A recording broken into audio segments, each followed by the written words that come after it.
book, especially because we're sitting here today. So I'd love for you to kind of explain a little bit more of that energetic aspect, where it came from, where you started tapping into that. Yeah, I didn't invent anything in the book. I actually learned it. It was taught to me. I was given an entire puzzle piece of how to manifest. And we didn't use the word manifest back in the 60s and the 70s. Yeah. We used how to set a goal and achieve a goal, how to make what you want happen in life. We didn't use the word manifest. That's kind of the new thing today. Or create the reality you want. How do you do that? It's actually mathematics. There's a 40-point algorithm that I was taught from an organization I was a part of called the Brotherhood. We could see energy, we could manipulate energy, we knew how to control the mind, actually shut it off instead of having that chatter going nonstop in your head. We could control the mind and actually broadcast a picture of what we wanted on a very narrow beam, right in between alpha and theta. And we call that the wealth wave or the billionaire brainwave. And when you do that, people like yourself that are psychic or intuitives and can see or feel energy or are empaths, they can virtually see the molecules in the universe start to vibrate. They all have vibrational frequencies to them. Therefore, they all have attractive or repulsive energy or power, just like a magnet. So when you put out what you really want, you either attract what you want, or if you're doing it incorrectly, you're repelling it and keeping it away from you. You're putting out a counter intention that people don't even realize. They say they want, but they're putting out fear, which is a counter intention, and it's actually keeping it away from them. Which is why people always say it happened when I least expected it, because they released an attachment to the outcome at that point, and then it was they were allowing it to come in as opposed to trying to force something to happen, which was actually repelling it. So I was taught this whole puzzle piece. I used it myself. My company's generated over $25 billion in sales around the world. I had 3 TV networks in Europe and mining operations in Australia and a whole bunch of other enterprises. I didn't come from a wealthy family. My dad was a welder. I had no money. I had no connections, had no college education. So using this, it actually worked. And then I taught about 100 people in my sphere how to do just some of it, not even all of it. And they all became multimillionaires and started, quote, manifesting what they wanted. But it's really setting goals and achieving those goals while maintaining a really good emotional state where you don't get triggered all the time, where people are always pushing your buttons and you have these uncontrollable and irrational emotions, because that's the most important thing. You go through life and virtually say, I love my life and I love being me, regardless of whether you have a lot of money or if you're in debt or things aren't, quote, going very well in the external world. As long as your internal state is really one of bliss, you could say, that's a new word too that everybody uses, but at least anchored in a state of certainty, then that's really the most important thing. For the theta and alpha waves, there's a way to activate it. And one of the examples you gave in the book was to listen to Baroque music, which I've been listening to since Christmas, like every day. Like even in our hotel room, I'll turn it on. It's true. Yeah, it's very true.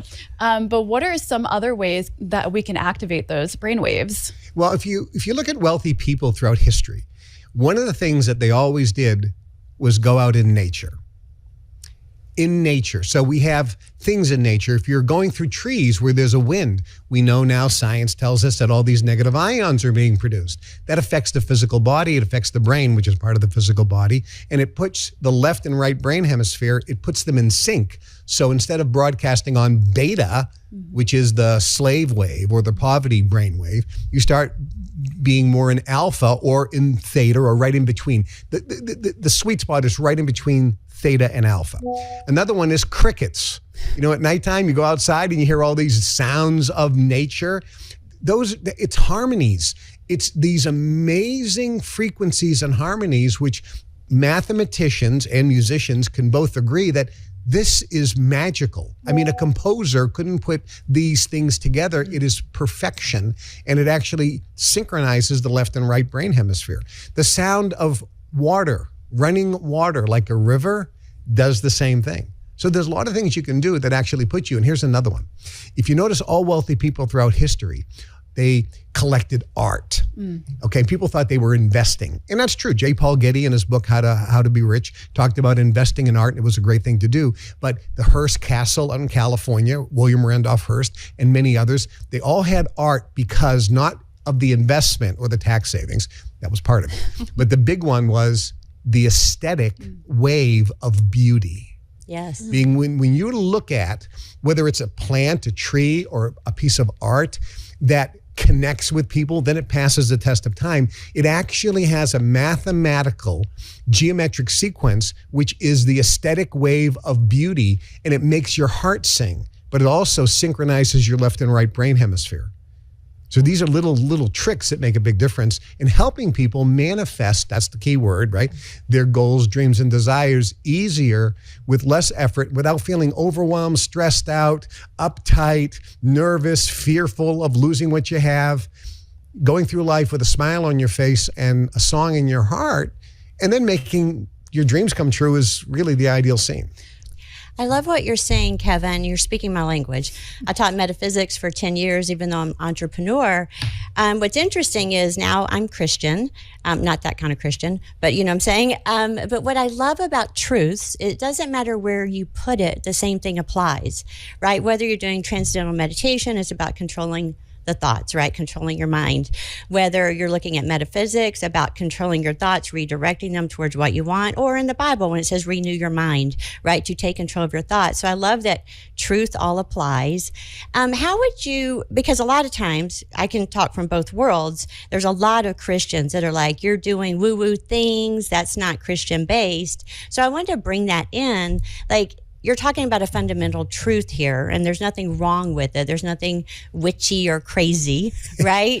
It's just the truth, and it's actually physics, right, of resonance and dissonance. Yeah, it's physics. It's also mathematics. When you look at the 40-point algorithm of what successful people do, and a lot of people are very successful. They make a couple $100 million, and you ask them, did you ever read a book on how to manifest goals, dreams, and desires? No. Did you ever read Think and Grow Rich by Napoleon? No. Did you ever apply any of this? No. What did you do? Well, I defined exactly what I wanted, and I wrote it down, and I thought about it.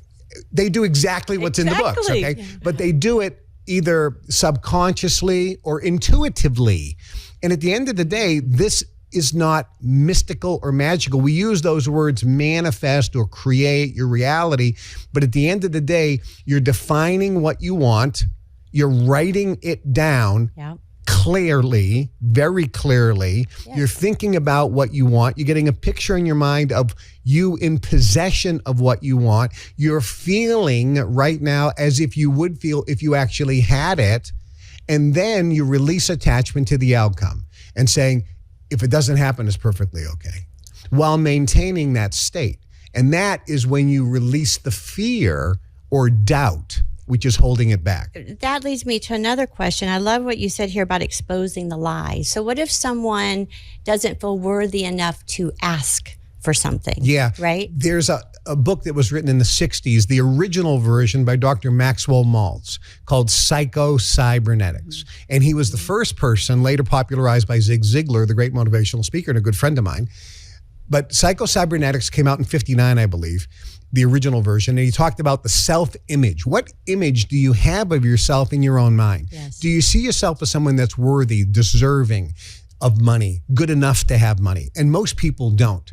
Wealthy people, when you look in their field, if you're looking in their field at their beliefs or energy, you find pillars of beliefs, but not beliefs, that they're facts in their mind. Number one, that money itself is good.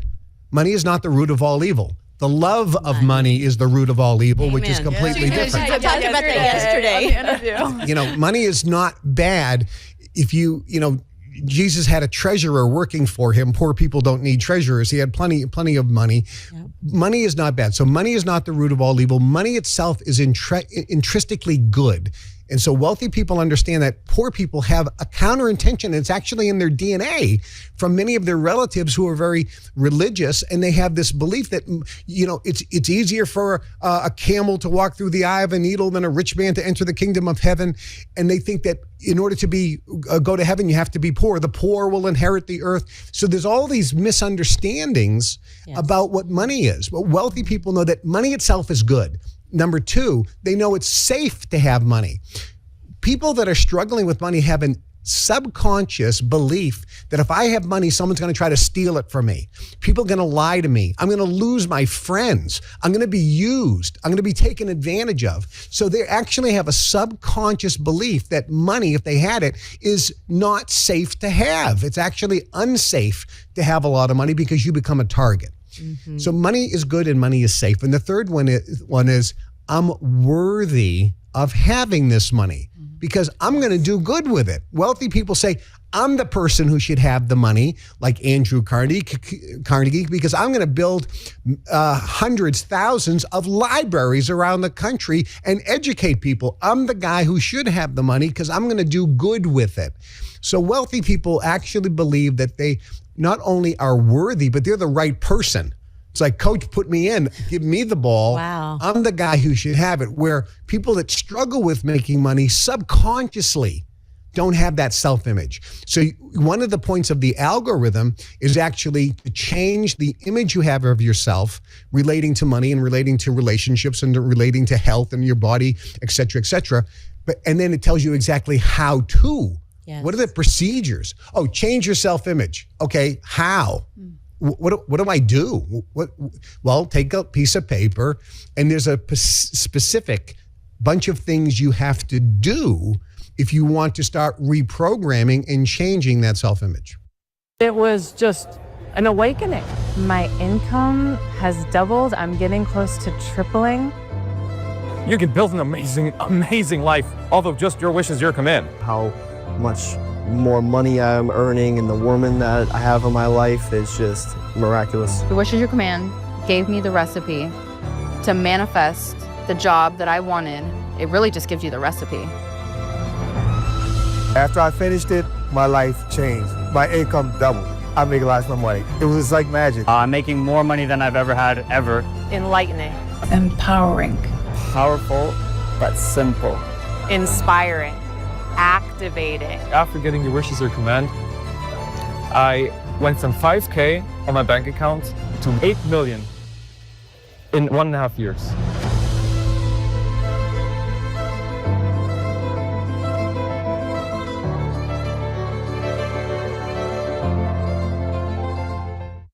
You are like my hero right now. Well, thank you so much. I teach a course called Alive OS, and it stands for Abundance Lives in Vibrational Energy, and OS stands for the operating system. And my whole premise is you were programmed, and you can reprogram yourself, right? Mm-hmm. So yeah, amazing. I'm writing down all these notes. I'm like, he's so great. You know, Zig Ziglar, who was one of my heroes, we traveled together, great guy. He said you were born to win, but programmed to lose. Yes, that's amazing. I love that you give back so much talks. That was one of the things, like Zig and all these guys kept me afloat. So it's so important to listen to people like you. In my experience, I've had the ups and I've had a lot of the downs, right? And in the downs, people like you, Kevin, are the people that I would, back in the day, have in my 8-track player in my car, right? Just listening. And I often say it was like a lifeboat, you know? So a lot of times when we can't imagine this for ourselves, people like you can give us a lifeboat, right? To help us start believing and reprogramming some of the unconscious. Like if he believes that, maybe I could believe it too. And that's one of the key points in the algorithm of success, which is every day, especially today more than ever, you cannot get away with nonstop programming. You are being programmed every single day. I get on the plane and there's a screen right in front of me. I cannot shut the screen off. It will not let me. And it's bombarding me with all these images and sounds, which is programming. I have to shut my eyes and put my Bose headphones on to avoid it, but it's still blasting and I can't shut it off. You go to the airport, all these screens are everywhere. You're getting nonstop advertising and programming. You have to counteract it, which is why one of the things that wealthy people do is read. Leaders are always readers. And if you can't read, okay. Like then there's me over here. I'm like that one person.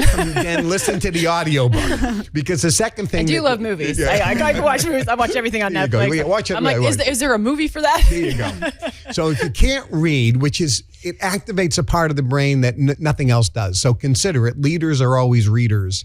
And even if it's 5 minutes a day, it's better than no minutes a day. Okay. 5 minutes a day reading a positive thinking book. And there's a lot of them out there that'll help start counteracting the negative program that we're getting every single day. And then listening to positive motivational audio cassettes. Yes. Back then it was audio cassettes. I'm old, obviously. Me too. I'm still thinking audio cassettes, but that's after reel-to-reels and 8-tracks. But listen to some type of digital recording of a motivational, inspirational talk podcast that will inspire you. And ideally, if you're listening to success stories, and the History Channel has all these success stories, the food that changed America or built America, and you see all these successful people going through all the adversity and overcoming it. And that's the theme, by the way. Adversity is and overcoming it. Successful people are not people without problems. They're people who overcome problems. That's the difference. Successful people get knocked down more than unsuccessful people. The difference is they just keep getting back up. I have a question on that too. So I had a whole conversation with this gentleman last week at this conference, and he literally, like, I watched a video on his channel and he was like, and I don't believe in any of this manifestation stuff. I built my success because I put in the hard work, time, and money, you know, on that side. And a lot of the people in that room actually thought that. And so I kind of kept my mouth shut based on some of my beliefs on things. And I was like, well, there's such a power behind manifestation. But one of the videos I actually watched on your YouTube channel, you were stating that, you know, it's not just the thought yet. Like, yes, we can write down our thought, we can set our goals, we can take the action. Like, I'm a very much an action taker type of, you know, at this point, more like calculated, you know, risks. In the beginning, it was just like action, action, action, action. Because people were like, well, how did you do this? I'm like, well, I took the action, I followed up, I did this. But this guy was like, oh, no, you can't manifest this stuff. You have to put the time and energy in. What would you say to those type of people? Because you had this video where you're like, it's not just about the manifestation. It's these people are actually putting in the time and the energy and some of the work to be able to allow this to open. There's two sides of this. One is the thoughts. Sometimes we call it the vibrational frequencies you put out, but it's your thinking. It's your attitude. That's one side. Yeah. And the other side is action. Now, you have to have both. If you take action and you have a real crappy attitude, you're not going to get good results. If you just sit and meditate and go, and I'm appreciative and I love my life and I'm so thankful and grateful and do nothing, you're not going to make any money. You're not going to create the life you want. You have to go out and do something. When you combine them both, that's when you have magic.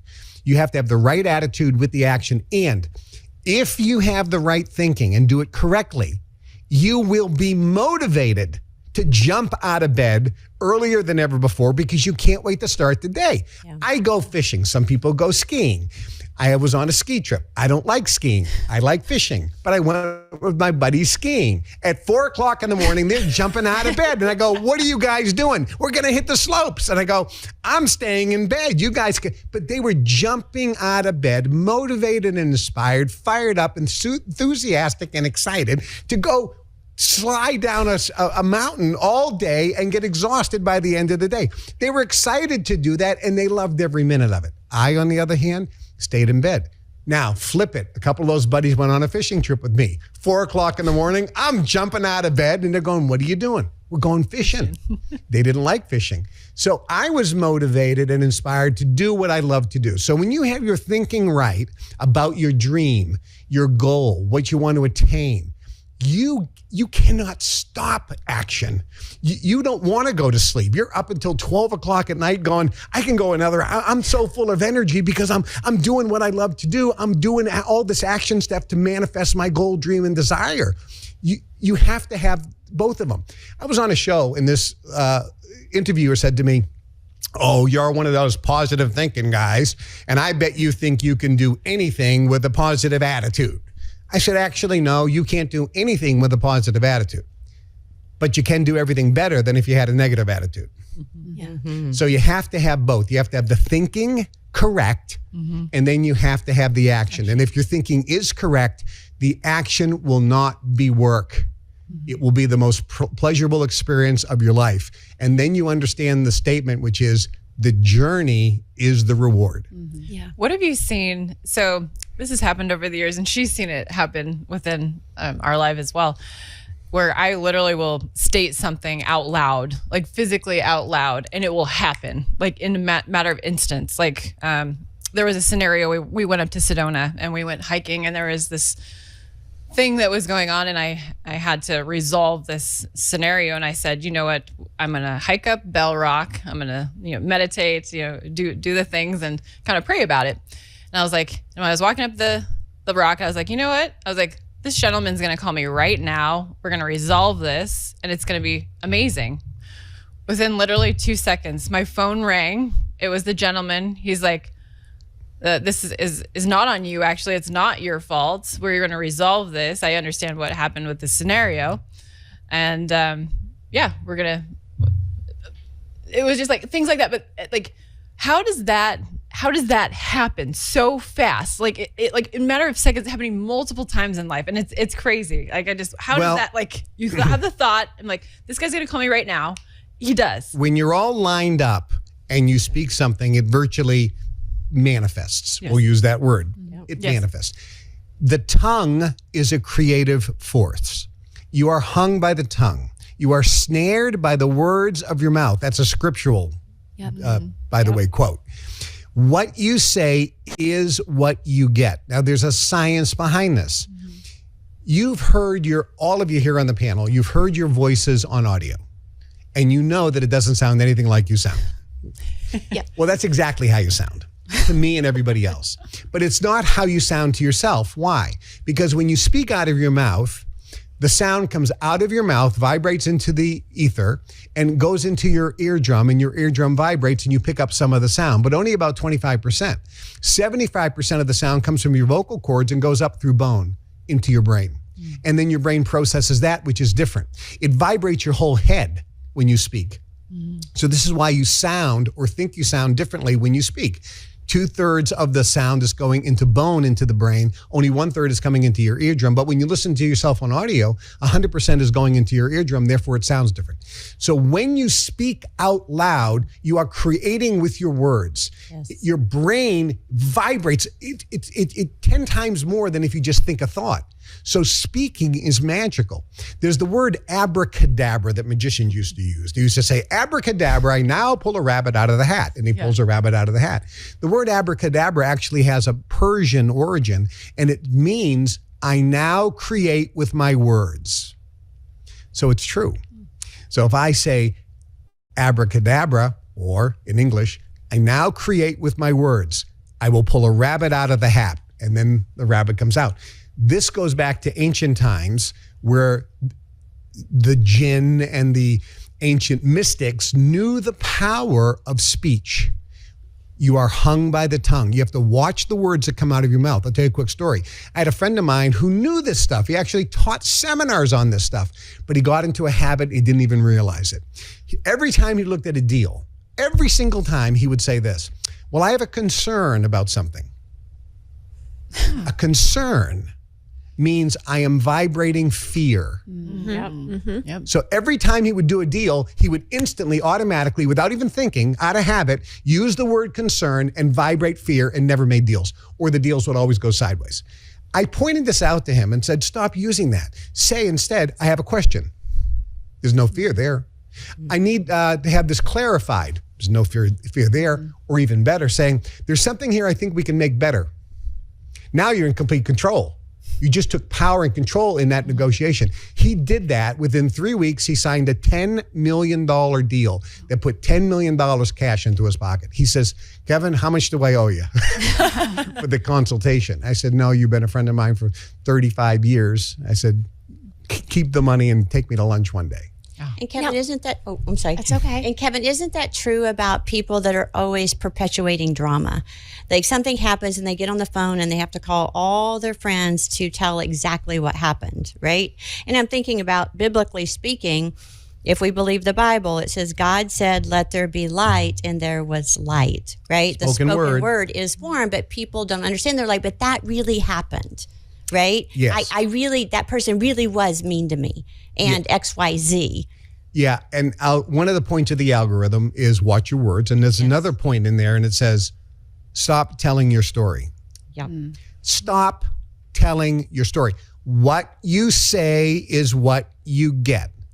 Stop telling your story of woe and how you've been a victim and how people have done this to you and how people have done that. Because the stories are all the same. Yep. Every single person's story is the same. They did this to me. They did that to me. That person screwed me. That person betrayed me. They cheated on me. They did this. They did this. They did this. Excuse me. Every time you point your finger at somebody, there's 3 fingers pointing directly back at you. That's number one. It's never about the other person. It's always about you, because in every one of those scenarios, there's only one consistent. There's only one common denominator. You were there. That means you're the problem. Work on yourself. Stop looking at changing other people. If a person stops changing, wanting to change other people, say, if they change, then I'll feel better, they're going to live a miserable life, and stop talking about it.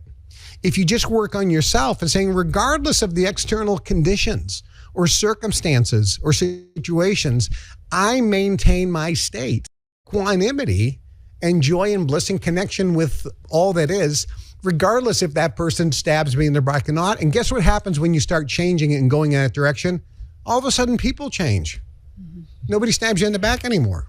How does a person start noticing that? One time I was with this creative coach of mine, and I was telling her how awful something really was. And on one hand, it was really awful. And she stops me and she says, "I will not argue your limitations." And I was like, shit, right? It's like, dang, man. But that was an external, right? Somebody calling me out. How do we do that with ourselves? Well, what happens when something happens with a person, and in that particular case, the first question is, did I respond to that, or am I reacting to it?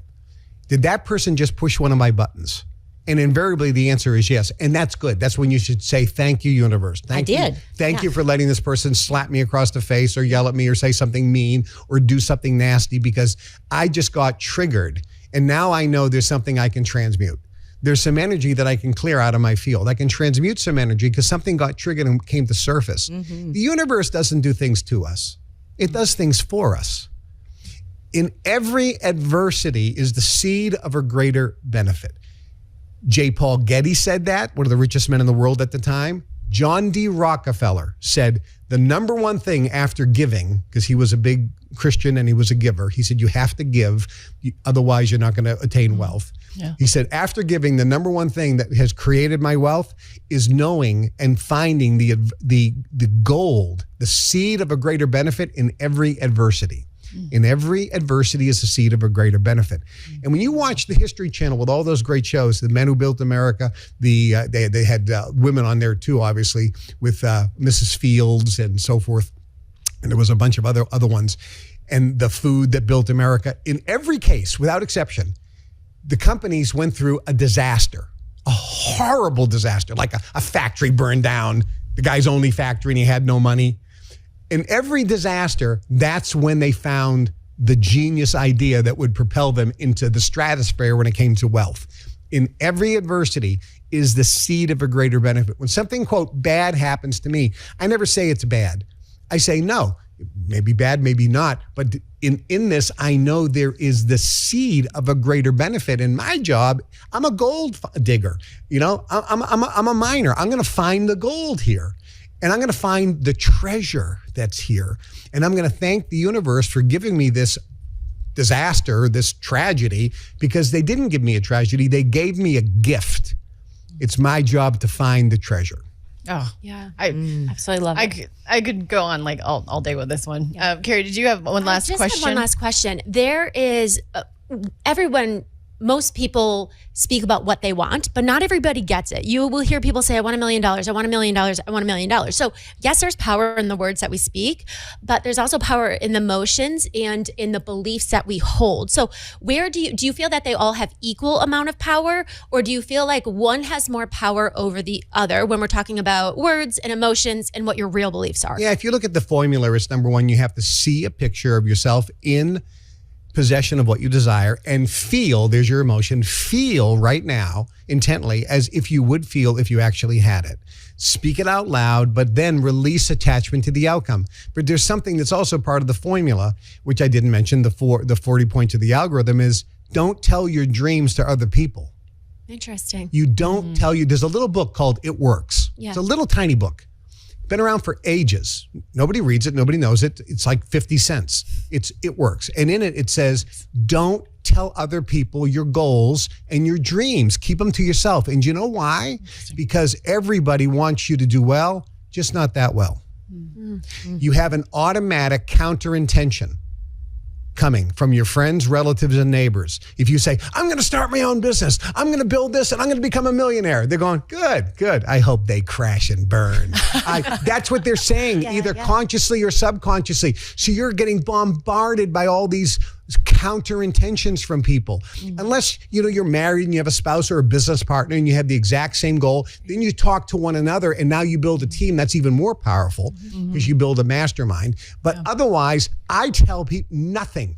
I tell my dream. Oh, I get the Rolls Royce pull up. You never told me you were getting a Rolls Royce? No kidding. Oh, you got the new jet cup. You didn't tell me you were getting a new jet. No, I didn't. Yeah. That's my dream and I keep it into myself because I don't know if I'm going to get it because I released it.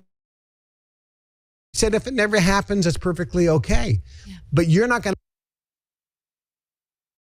to understand that. So I'm not going to share it with anybody else. I keep the dreams to myself. Always keep your dreams to yourself. And it's your dream. It's your dream, and it's got to be not somebody else's dream, as Zig Ziglar always says. Yes. It's got to be something you desire and want. You're not doing it for somebody else. Yeah. Thank you for talking about Zig so much. He's so great. I love Zig. He's from man. Les Brown. I'm alive because Les Brown and Zig. I'm alive because he's a good friend of mine too. Les has been to my house many times. Is he still alive? I talk to Les. Yeah. Really? I talk to Les all the time. Yeah. Will you please tell him that I'm alive literally because of him? Oh, good. Yeah. Yeah. So many people seriously, have said I get teary.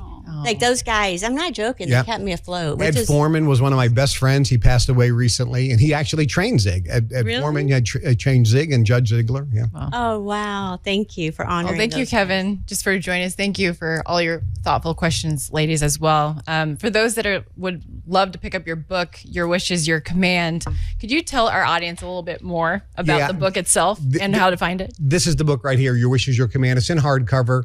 It's available at Amazon and also at KevinTrudeau.com. And everything I offer is available at KevinTrudeau.com. But this is really it's really being called the Think and Grow Rich of our time. Mm-hmm. And there's information in here for those of you who are reading it and you bought it. Well, thank you for your support. I know you're going to love the book. But there's information in this book that isn't in any book on success because most of the success gurus out there know about success, but they don't know success. I generated over $25 billion in business before I wrote a book on success or how to, quote, manifest. I actually did it first. And so I'm coming from a different spot. I'm coming from actually, this is how I did it and hundreds of other people that I know did it as opposed to some sound good theory. So Your Wish is Your Command, highly recommend it, endorse it, available at KevinTrudeau.com and also on Amazon. Well, thank you so much for joining us today. I truly appreciate you traveling out to see you. My pleasure. Seminars on this stuff, but he got into a habit, he didn't even realize it. Every time he looked at a deal, every single time he would say this, well, I have a concern about something. A concern means I am vibrating fear. Yep. So every time he would do a deal, he would instantly, automatically, without even thinking, out of habit, use the word concern and vibrate fear and never made deals, or the deals would always go sideways. I pointed this out to him and said, stop using that. Say instead, I have a question. There's no fear there. I need to have this clarified. There's no fear there. Or even better, saying, there's something here I think we can make better. Now you're in complete control. You just took power and control in that negotiation. He did that. Within 3 weeks, he signed a $10 million deal that put $10 million cash into his pocket. He says, Kevin, how much do I owe you for the consultation? I said, no, you've been a friend of mine for 35 years. I said, keep the money and take me to lunch one day. And Kevin, isn't that, oh, I'm sorry. That's okay. And Kevin, isn't that true about people that are always perpetuating drama? Like something happens and they get on the phone and they have to call all their friends to tell exactly what happened, right? And I'm thinking about, biblically speaking, if we believe the Bible, it says God said, let there be light, and there was